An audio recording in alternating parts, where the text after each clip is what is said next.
Hello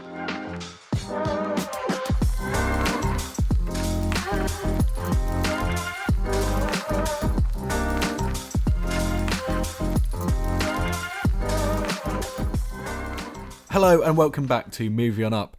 It is a bonus episode for you today because the LFF, the London Film Festival, is so expansive. We thought we just had to put out more content for you lovely listeners, and purely so we had enough time to get through the reviews. So I'm your host, Adam Barlow, and I'm joined today by... Not Alfie Walker! Not Alfie Walker! Who are you?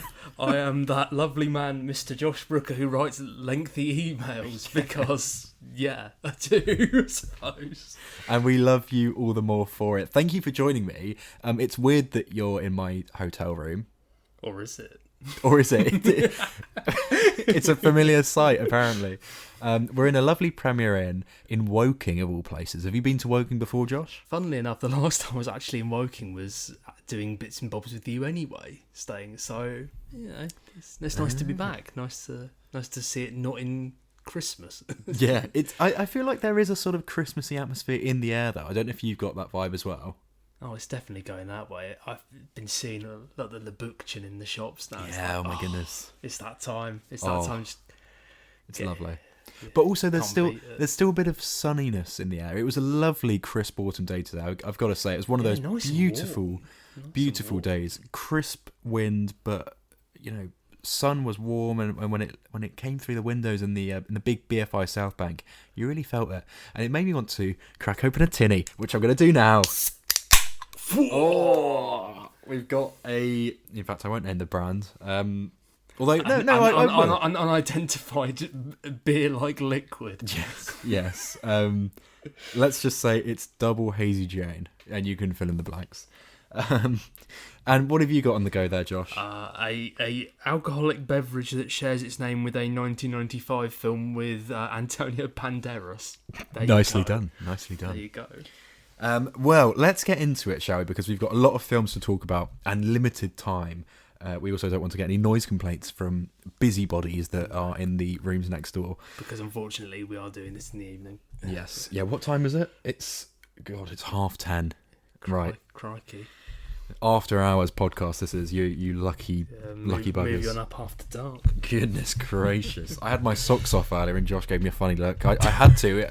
They got sweaty. I was up at 6 a.m. this morning, and it's now 10:30, as we've said. It's a long day. Yeah. Starting to feel it. Yep, starting to feel it. Hence the beer. Beer. So without further ado, let's turn our attention to the films that we're going to be discussing in this episode. I've seen 4 films, and what struck me about these 4 is that the runtime for all 4 of these are within about 3 minutes of each other. They are all about 2 hours, 10 minutes. That is kind of mad. Like that's not planned. How do you get it that close? It's really quite proud of myself in some ways. Couldn't have planned it better if you tried. No, honestly. But those films are Jay Kelly, starring George Clooney, Adam Sandler, and good old Jurassic Park, Laura Dern, of course. Thank you. And also the mascot of the hotel we are currently sitting in, of course.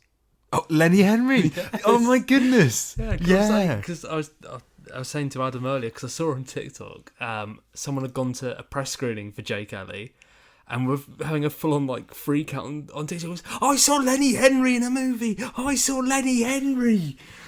he was in a movie. Doing an American accent, no less, which feels weird for Lenny Henry, but he kind of pulls it off. Yeah.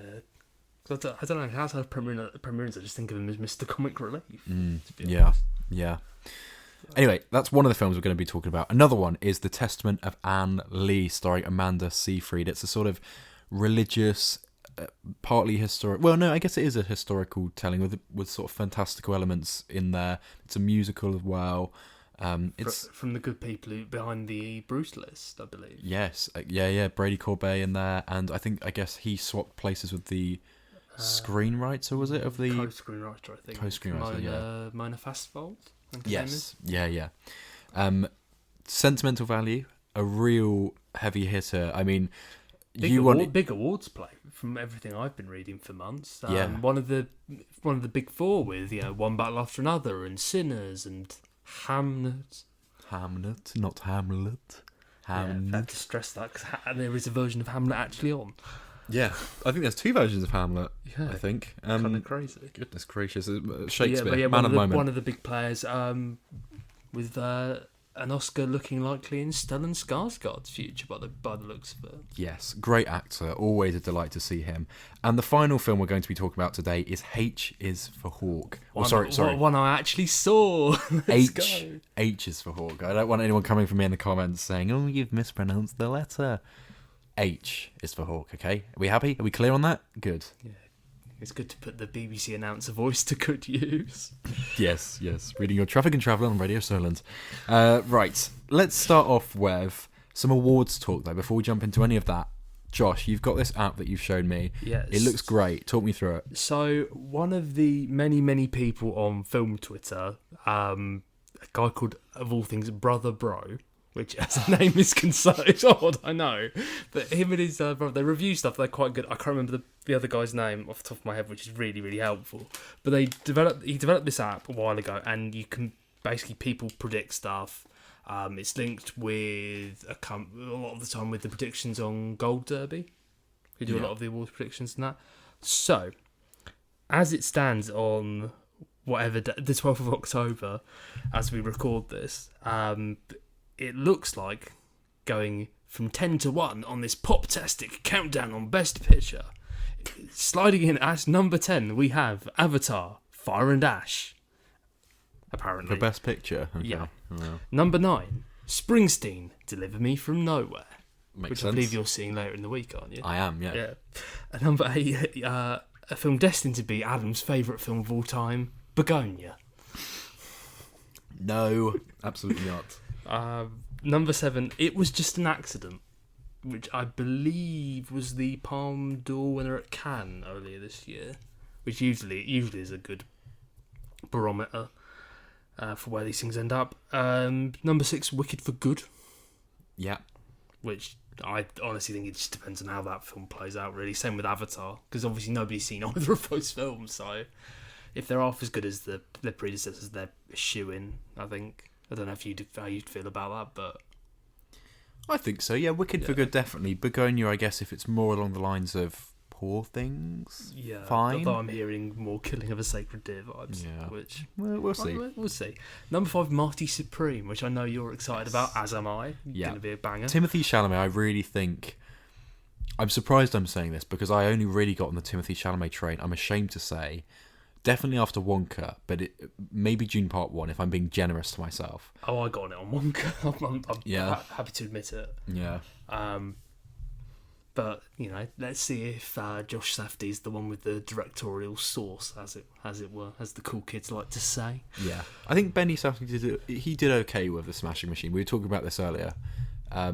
It's not as impressive as I think we were hoping it would be, but... No, but Dwayne Johnson still did a good job, I thought. Yeah.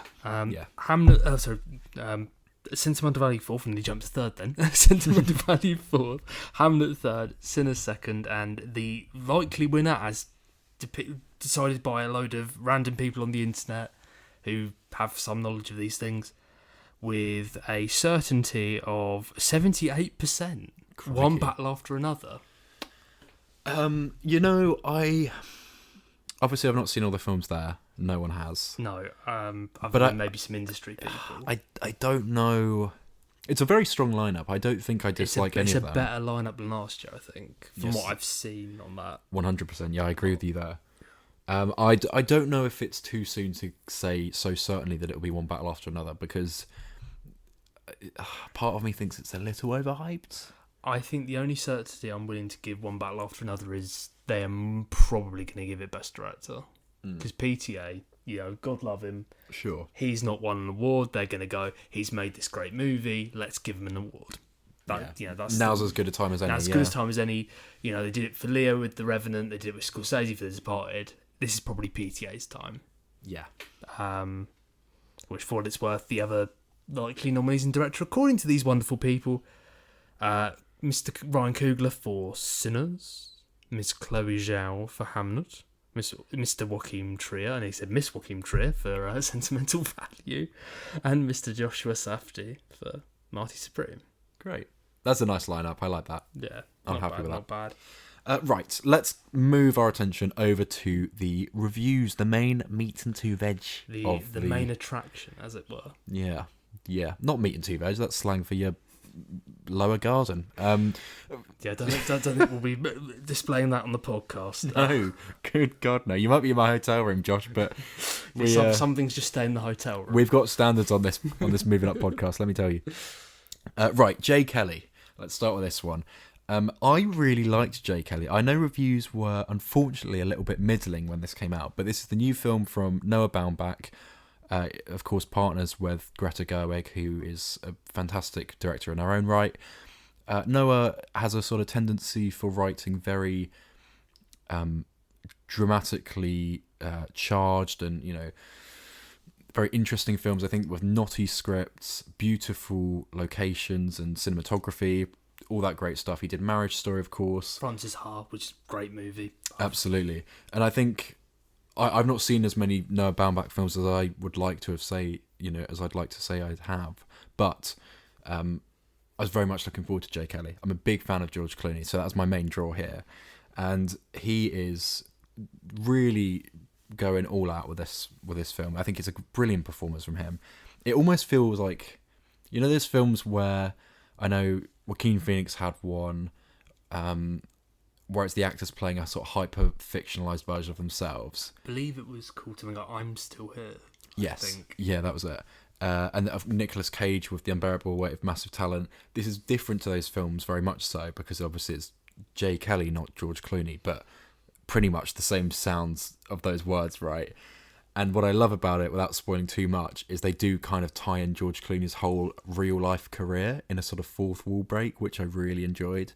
I won't dive into that anymore, but it's a real delight, and it made me well up at the end, I've got to say. So Jay Kelly is probably a good little present for all the fans, because he's been Yeah. how many years has he been doing films now? It must be like 30, 35, 40 years now. Yeah, I think so. He had his first break with that ER show in the 90s, and I think he was in his mid-30s when that happened. So actually he came to Hollywood quite late, really. And he's got quite a strong back catalogue, so for all the fans who've been kind of keeping the flame going for however many years now. Yeah, it's really rewarding for them, yeah. Emily Mortimer's in there. I think she's a writer of this, like a co-writer, which is really exciting. She's got a small role, really funny. I love seeing Emily Mortimer. Adam Sandler, who is, I think, tipped potentially as one of the supporting actors, right? Yes, kind of on the bubble at the moment, but I would be shocked if he missed, to be honest with you. Yeah, I find it hilarious that Adam Sandler can, within like almost the same month, put out Happy Gilmore 2, which was slated almost by anyone and everyone that saw it, and then he can do a performance in this that's really grounded. And I think when Adam Sandler's at his best, I know you're a big fan of Punch Drunk Love, but this for me is the Adam Sandler that I really appreciate. I think this is where he's in his element, where he's the guy that everyone knows. He feels like your weird neighbour that just exists. That actually he's hard. He's polite and he's courteous and he's funny, but he's also, sensitive and innocent in some ways. I think that really comes across well in this film. Louis Partridge in there playing a small role as well as Billy Crudup. Billy Crudup. I've only ever seen him in Almost Famous. Don't know if you've ever seen that. That's a great movie. He's really great in that. I haven't seen him in anything the last couple of years. He's good. He made a good impression here. Charlie Rowe playing a sort of younger George Clooney here. He was very good, very charming. And Laura Dern, of course. I mean, a phenomenal actress. She's always a delight. And doesn't matter what film she's in, she's always delivering the goods. Yeah, and that's certainly true here. I think Greta Gerwig as well also in there. I don't remember what character she plays, but she appearing in it as well. It's I not really think so. But I didn't pick up on it when I was watching it, but looking at the cast, she is in it apparently. I'm ashamed I didn't notice. She must have been in the background somewhere, or maybe a couple of lines here or there. Maybe like a couple of scenes kind of scattered here and there. Yeah, that must be the case. So yeah, Jay Kelly, it's an actor that's sort of reaching his twilight years of his career. One of his mentors has just sort of passed away, a famous director played by Jim Broadbent, fantastically. He has a brilliant scene early on in a flashback that already gets you a bit teary-eyed. So I'm like, oh, it's going to be this sort of film, is it? Like a real love letter to cinephiles, and that is, I'm glad to say that is the case throughout the film. It really did appeal to me as someone who enjoys film, who enjoys cinema, the act of creating stuff, be it through writing, filmmaking, art, whatever it might be.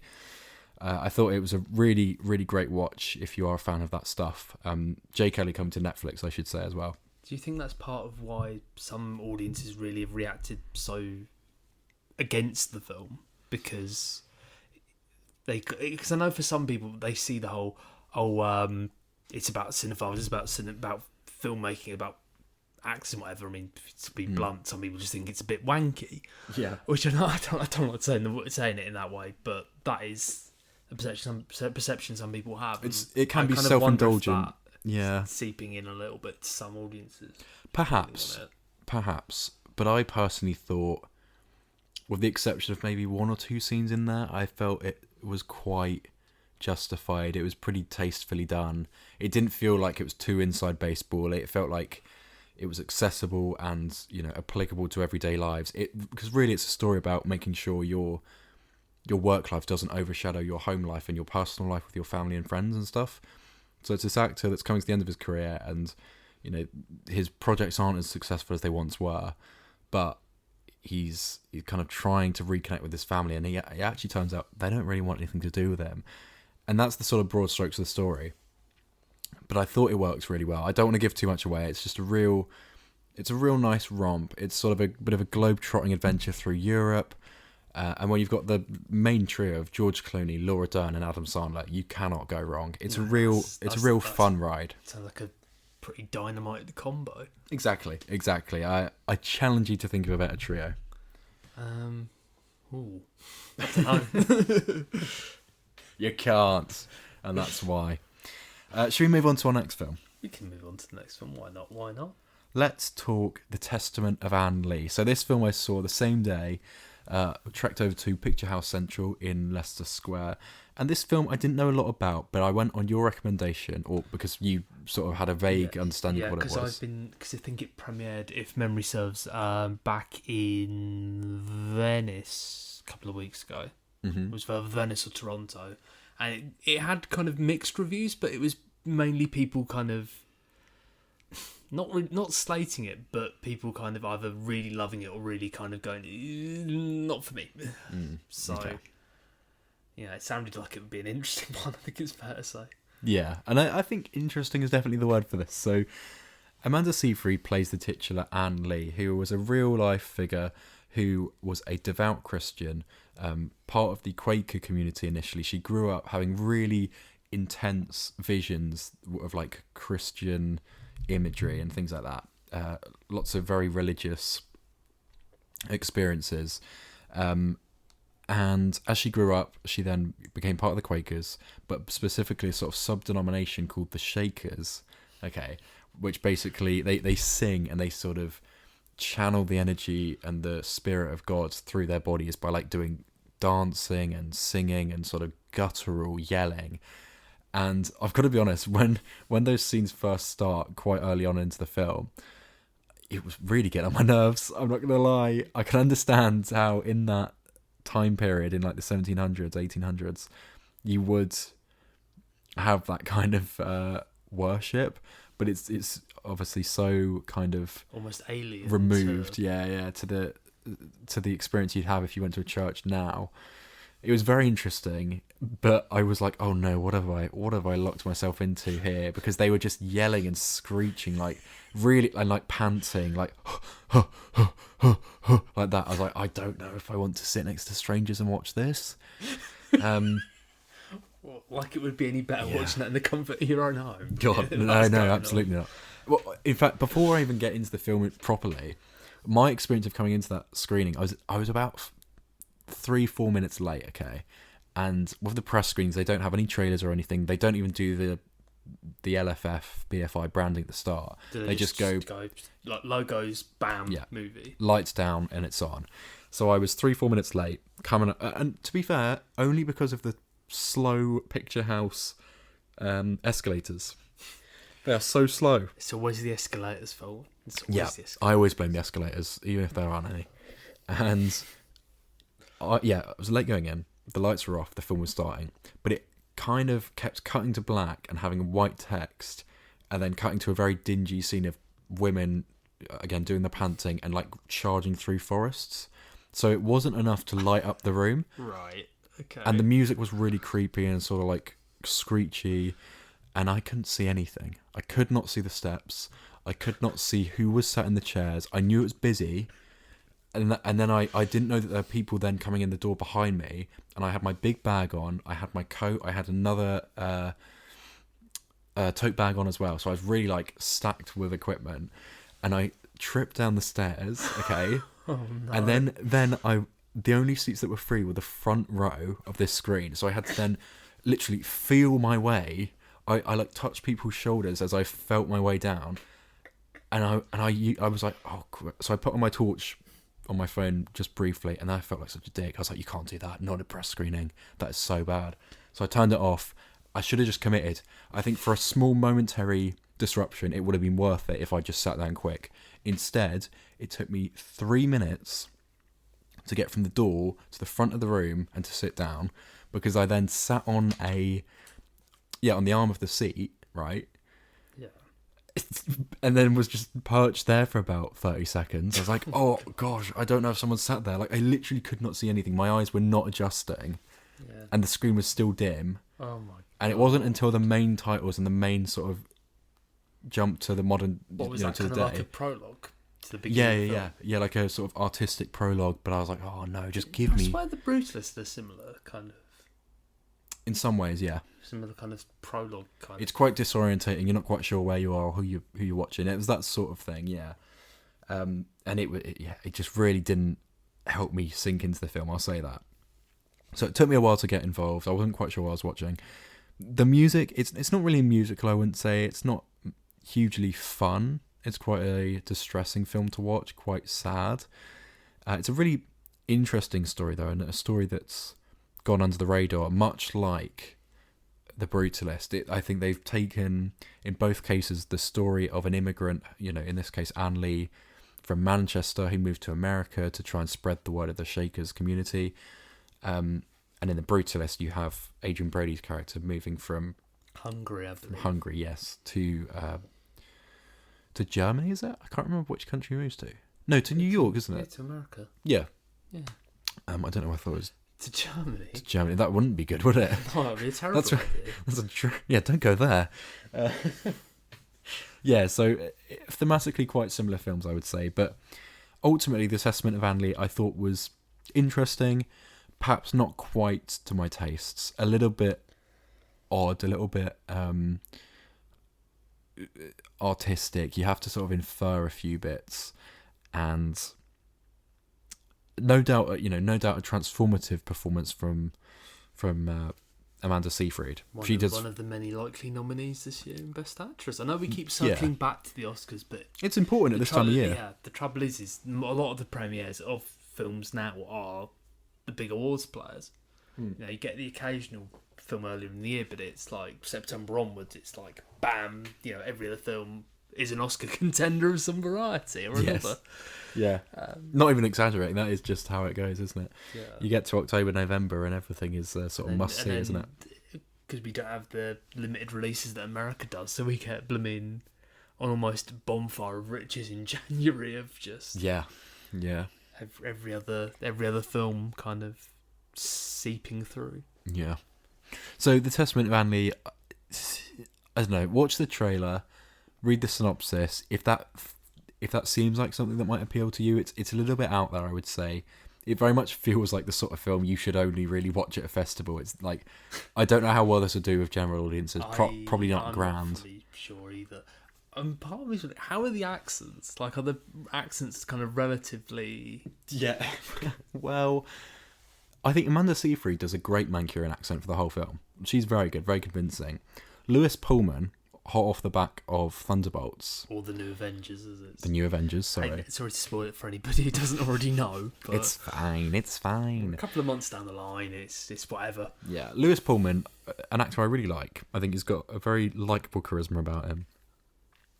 his Mancunian accent is okay at best, and at worst, it's just American. In fact, at some points, it sounds a little bit Jamaican.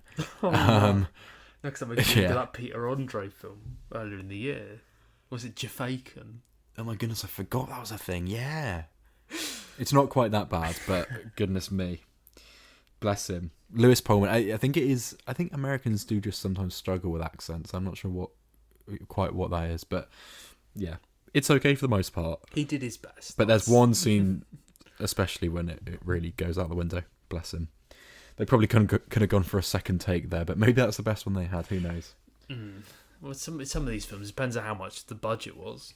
That's true. It easily could have been they just couldn't afford to go again. Yeah, that's very true. Should we move on to a film that you've seen as well? Because I'm aware I've waffled at you, and you've chipped in very admirably. My 2 cents when I could, you Absolutely. know. Somebody has to, you know. Do you want to set this one up? What, H is for Hawk? Yeah. I mean, to be fair, seeing as it was my fault we went to see it anyway, I think I should bear some brunt of responsibility. So it's a new film with Claire Foy and Brendan Gleeson, from a memoir by a woman called Helen MacDonald, who was actually at the gala screening, wasn't she? One of the many people. Yep, she chipped in her 2 cents, and I believe it is also the theatrical release debut for the director Philippa Lowthorpe, who mainly did documentary bits of the BBC here and there, or stage plays, or one-offs, or series, or what have you. So, H is for Hawk. It centres around Helen, as played by Claire Foy. She, at the start of the film, is a teaching fellow at Cambridge University, as you know, the pinnacle of academic life and rigour, as it were. We see her on a normal day. She phones her parents. She goes and teaches a class. She goes to the pub. You know, the usual stuff, and gets a phone call saying her dad's died.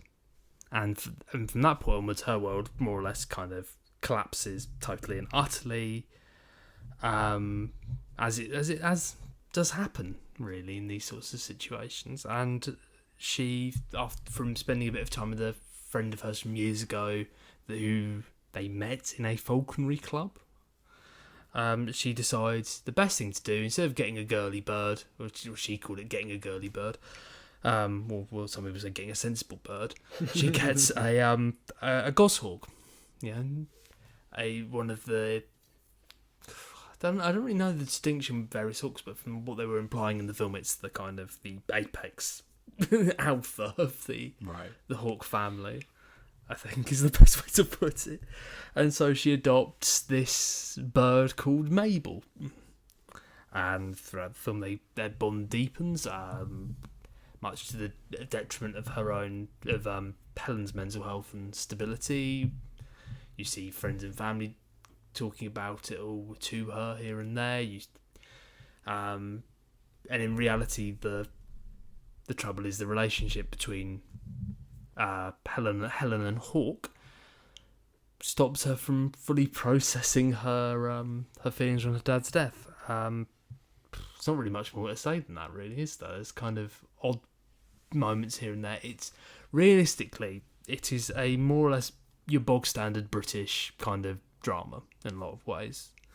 The trouble I found with it, the big trouble was, while it is good for depicting the reality of the emotions and fully capturing that, it just didn't fully invest the viewer. Yeah, and I think that's the big problem, because it's like I almost think of it as like a set of scales. You almost got to get the balance kind of even to kind of get people to care, and I just don't fully think they got the balance right on it. And Claire Foy and Brendan Gleeson did a wonderful job, and I found out actually from googling it on the train back, her dad was this renowned photojournalist, photographed everybody their dog, people like David Bowie, Tony Blair, even friend of the show Michael Caine. Oh yes. But ultimately, the trouble is that the film was at its best when it was showing the relationship between Claire Foy, Brendan Gleeson, father and daughter, and capturing what made him so special as a man. And I just don't... As much as the falconry stuff was well shot, as much as the sound design of the nature scenes was great, it just didn't fully live up to if they'd focused more exclusively on that relationship between father and daughter, I think. And I know Brendan Gleeson kind of spoke about it before the film, about wanting to make a film about good fathers and what have you. But I think he delivered in his part, and I think Claire Foy's delivered in her performance. I just don't think the elements fully came together. I don't know how that tallies for you, but I'm along the same lines. I was quite surprised by the third act when it hits that emotional moment that you know it's going to reach, and I could hear a lot of sniffling around us. Yeah, I was like people around us and behind us. Because I was in and out of sleep.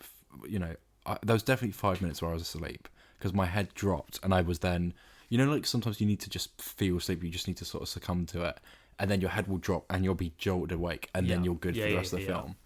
I had that experience with it, which isn't great at gala screening of a film at a film festival. No, it's probably the worst place to happen. I mean, again, I'd been up early, but also this film wasn't engaging me at the start. I'm sorry to say it. It's chucklesome. I thought Denise Gough does a great job, or Denise Go. As Christina, I think her name was in the thing. Yeah, Something like Christina. that. Yeah, she was very good. Hot off the back of Andor. She's fantastic in that show, by the way. She's really, really good. She plays like one of the Empire sort of overachievers, and she's really good. She's really good.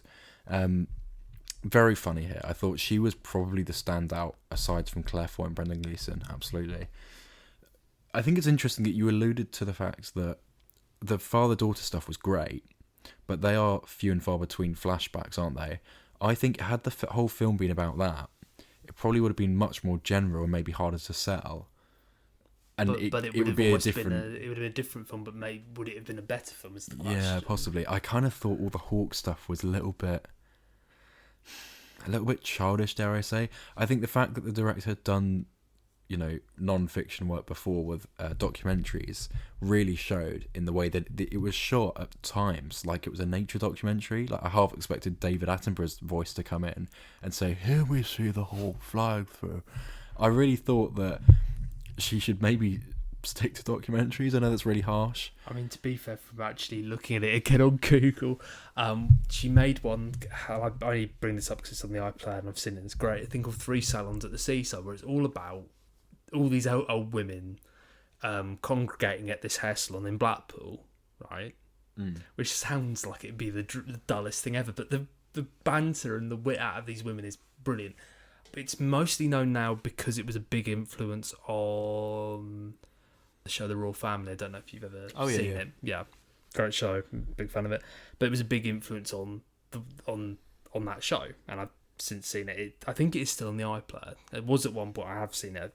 It's well worth seeking out. Three Salons at the Seaside if people can. But I didn't know she'd made it. That's quite cool. Apparently some episodes are called Midwife as well.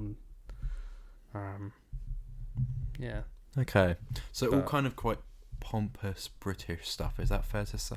I wouldn't say pompous about Three Salons at the Seaside. Okay, but some of the other bits and pieces maybe. But okay.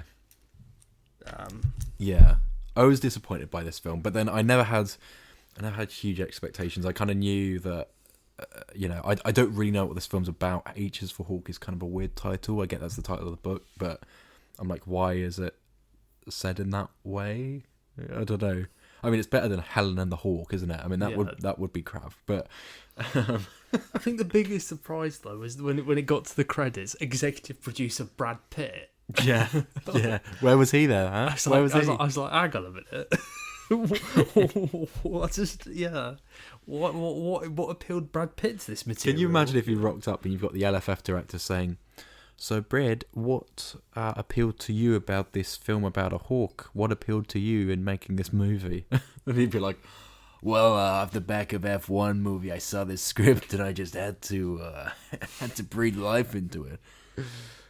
Oh, the only time I heard that set up, I think of a great clip from it's from The Body Did the Royal Family. She did a character called Mrs. Merton. It was a Mickey Take a Chat host, and she had a magician. This magician called Paul Daniels was the guy. He was a magician, and she was a much younger woman. She was his assistant on his program because in those days you had magicians doing primetime stuff on the telly. Yeah, crazy, right?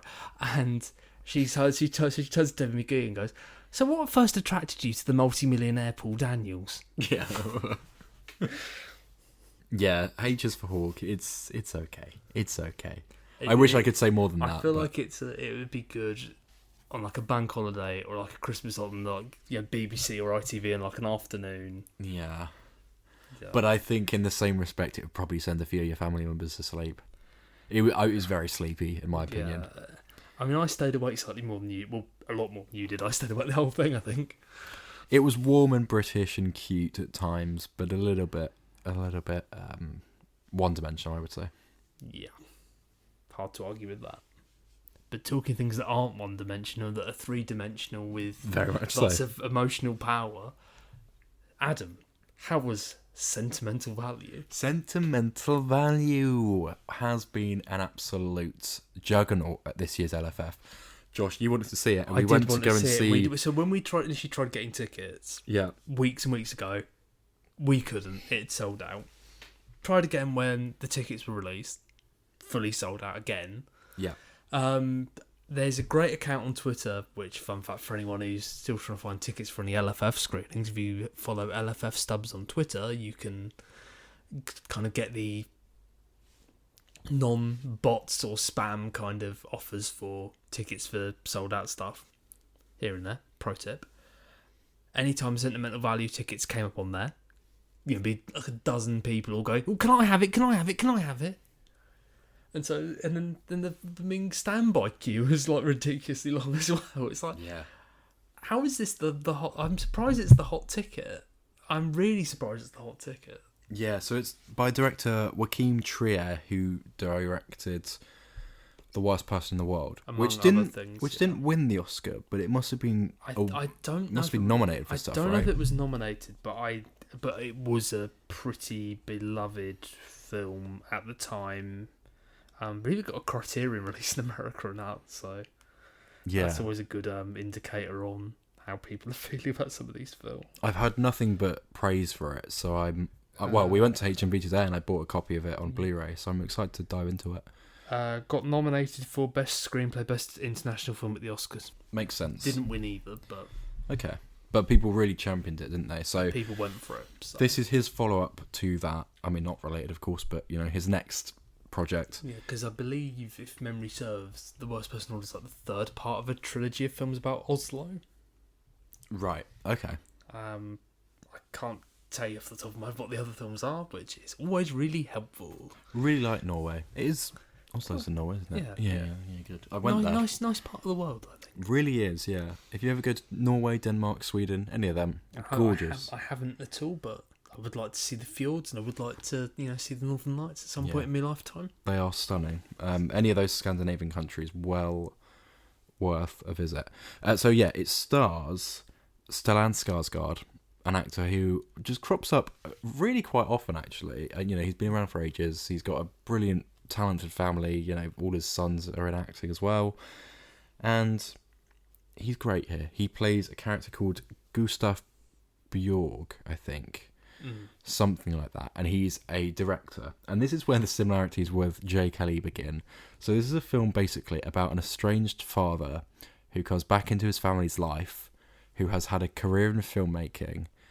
He wants to reconnect, but he finds that his family actually are like, well, you were never there for our important moments. So why should we be there for you now, kind of? Exactly. And then through your films, you look like you've been such a great father and, such a great caring figure in other people's lives, but you haven't been that for us. And it's like, it's almost, funnily enough, the exact same story as J. Kelly. In fact, somehow Sentimental Value actually ends in a way that's more optimistic about the whole situation, which I find quite interesting. You wouldn't think it from trailers or posters, but actually this film is perhaps, it's not so much a broad comedy as J. Kelly is. This it is a looks little like bit more. dramedy, I think. Yeah, it's a little bit So- more serious and cold at times, a bit more subtle and quiet and reflective, which I loved. But yeah, interesting that it did take a more optimistic approach by the end. So it also stars Elle Fanning, who is Rachel Kemp in this film, just an American Hollywood actress. You've got Renate Rainsby. Renata, is it Renata? Renata, yeah, that's it. Renata. Renata Rhines? We should have looked this up. Yeah. It's good. It's good. We're not even trying to attempt the Swedish title of the film because I feel Norwegian title. Oh God. Yeah, goodness me, we're still clear of that. We know our I know our limits. Our limits, yeah. And then you've also got Inga Ibsdotter Lilias. Should we go with that? I couldn't guess it if I tried, so I will go with it. You take the lead on this one, boss man. You know? We've really gone for it. Those are the main forecasts, basically. So, both his daughters have had experience in acting, but he's written this script that's meant to be his sort of his return to form, his sort of final piece of real high-end art. He's very proud of this script. He takes it to his daughter, played by Renata from The Worst Person in the World, and she rejects it. She's like, no, I don't want any part in this, and she just walks away out of the cafe, out of the restaurant, and he's left on his own. He's like, okay, well, I need to cast someone. So when his film was played, a different film was played from about 15, 20 years ago in his career, that stars his other daughter. Elle Fanning's character is in the audience at this film festival and is absolutely enthralled by it, is totally moved by this movie, and is like, if you're doing anything, I'd love to be a part of it, and he is more than happy to oblige. She's a very good actress in her own right, Elle Fanning, both in the film and outside the film, of course. And you then have this actress coming into the house. They film it in their family home, but there's a lot of darkness in the home, a lot of sort of trauma. Stellan Skarsgård's character, he divorces from their mother. His mum hung herself in the house. I think it's been owned by their family for generations, so there's a lot of sort of stories. A lot of deep emotional tragedy kind of lurking. Yeah. Lots of, I guess you could say, sentimental value to the house. God. Hey. We got there in the end. It's a really great movie. I'm surprised that it's been quite so sought after, I suppose, but at the same time, it's been hype since it premiered at Cannes. There we are, yeah. So I don't think it won the top prize, but it won the Grand Prix. Yeah, which I think is the second tier prize after the Palme d'Or. And I don't think it's related to the Formula One, as far as I can tell. Not off the top of my head. No. Okay. But so what actually does it actually say what his film he's trying to make is about? Well, it's very heavily inspired by the story of his mother, but also the daughter as well. So it's written for the daughter. Yeah. And I don't want to give much away, but he somehow knows details about his daughter's life that she hasn't disclosed, that are very personal. Yeah. But shows that he was still looking out for his daughters even though he wasn't there, which is quite sweet.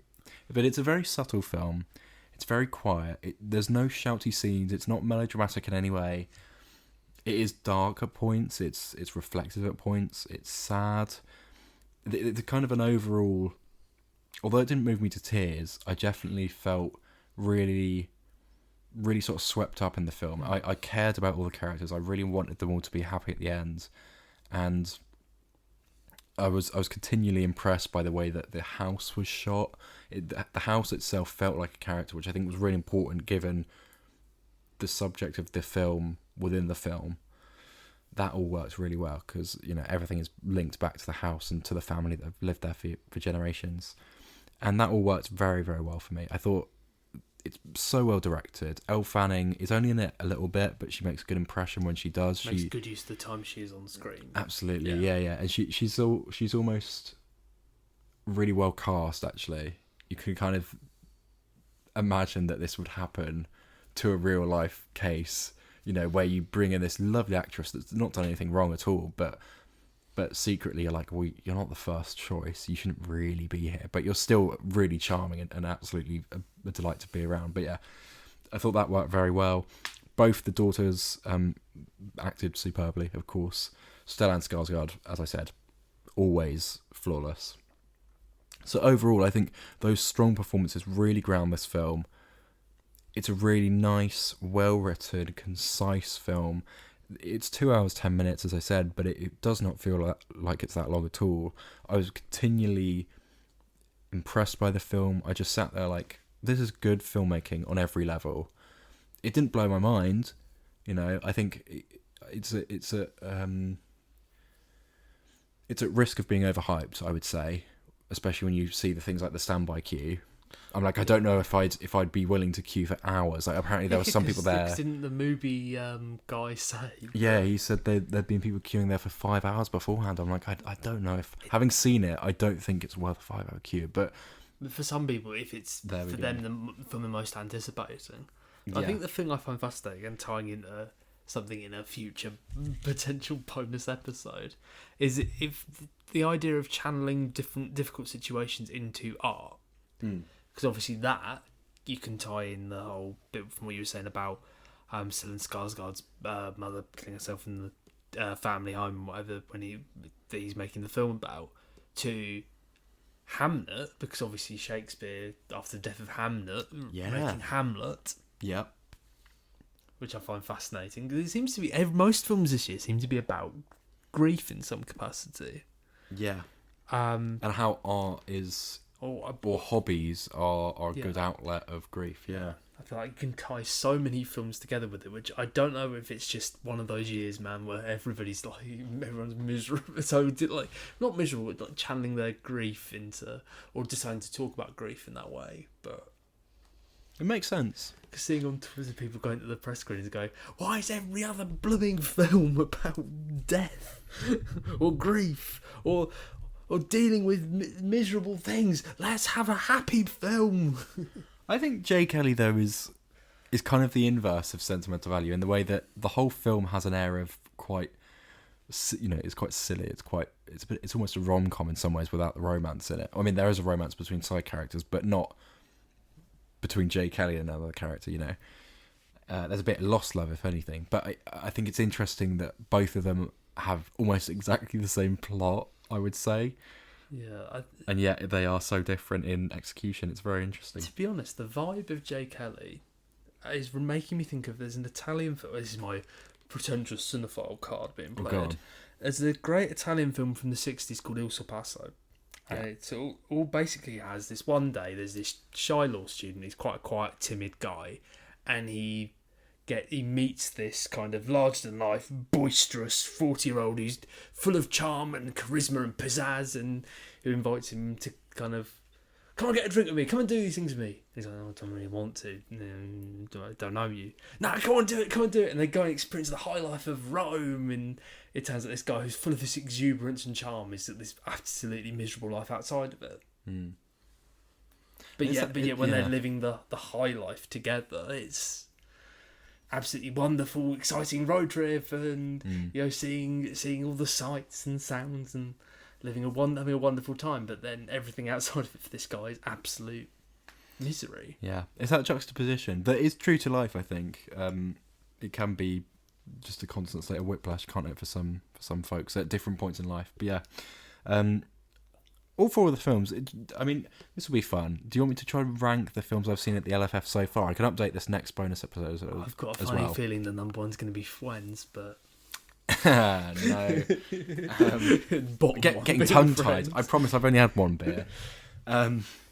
Okay, let me try and do that then. Okay, I think it's not the most artsy of films, but at the top for me is still Wake Up Dead Man, because I went in so incredibly hyped. The fact that didn't disappoint me in any way. I still loved it. It justified the hype. Yeah. That's really impressive, I think, especially because I've been looking forward to it since the last one, Just fantastic. Really great work from Ryan Johnson there. And, funny, sad, beautifully shot, just playful, having fun in every single scene. An absolute delight. An absolute treat. Then I think I would put... I'd put J. Kelly and Sentimental Value. Was like a tile. Just below, yeah. I think they're very good at sort of doing the same kind of job, but in very different ways. It's kind of hard to, well, it's easy to compare them thematically, but then execution-wise, as I've said, so different. It's really fascinating. Then after that, I would put probably The Testament of Anne Lee. I wasn't a huge fan of it, but I totally get what it was trying to do, and I think it was a little bit difficult, especially given my experience of going into this room. I think that did hinder my enjoyment of it. You might not necessarily enjoy it all that much, but you liked what it was trying to do. Yeah, absolutely. Then I would put H is for Hawk. Nothing wrong with it per se, just a little bit mid. I know it's not very descriptive, but there we are. It's fine. It's pleasant enough if somebody goes to see it when it. I think the BBFC claim it's coming out in January, although I have not actually seen a confirmed release date anywhere at all. But I imagine if it comes out, when it comes out, people will get a fairly good British romp. Yeah. And then in last place at the moment, and this is quite a few rungs down from H is for Hawk, is Friends. I'm really sorry, it just should have been a 10-minute short film. 90 minutes is taking the piss. Sounds about right. There we are. That brings this first bonus episode to a close. Josh, thank you very much for joining me here in my hotel room. Hopefully, if there are other occasions of this, I can add more than just on one film. Yeah, it's an easy ranking at the minute, at least for me. I suppose. It is. Yeah, that's true. H is for Hawk at top, then H is for Hawk, and then H is for Hawk, unfortunately, at the bottom. Yeah. As it stands at the moment. Anyway. Should we go through what are we going to see tomorrow and the day after? So for tomorrow, we've got tomorrow morning Hamlet, which I think that Marty Supreme and Eternity are my big three for the rest of the year. So I'm obviously really excited for Hamlet. So that'll be great. Train Dreams, a Netflix film that they picked up from Sundance, bit of more of an indie one, but the buzz around it's good. So that should bode well. Sirat, which could be good. Heard good things, although it does sound like it'll be a bit weird and wonderful. So we'll see how Adam copes with that one. And then the return of Josh O'Connor, not the Mac, yes. In the Mastermind after that. So yeah, that's gonna be a good full day of movies. I think it is. Yeah, it's going to be a fruitful day, hopefully, and we're going to try and at least be near some red carpets as well. Yeah. As a side quest tomorrow, we want to see the Wicked exhibition, and we want to see Oscar Isaac. That's Oscar Isaac, maybe Josh O'Connor too. That'd be. Those are my missions. Yeah. Or actually, to be fair, Alana Hyam's in the Mastermind as well, so you might see her and maybe some of the other sisters in the band as well. Yeah. So that might be cool. Yeah, for sure. I can't wait. It's going to be great. Thank you again for joining me. Yeah, well, it's a pleasure to be on and not torturing you and Alfie via the email for a change. I bet. Send in an email on the train tomorrow and we'll read it out. And then you react to your own email. Yeah. Just have everybody go, well, I couldn't appear to talk about this specific film, so you get me on writing instead. It's going to be so silly. It would be ridiculous. Amazing. Well, thank you very much for listening. As always, I've been Adam Barlow. He's been Josh Brooker. And we'll be back later this week with another bonus episode, breaking down all things LFF. London Film Festival. Festival. Festival.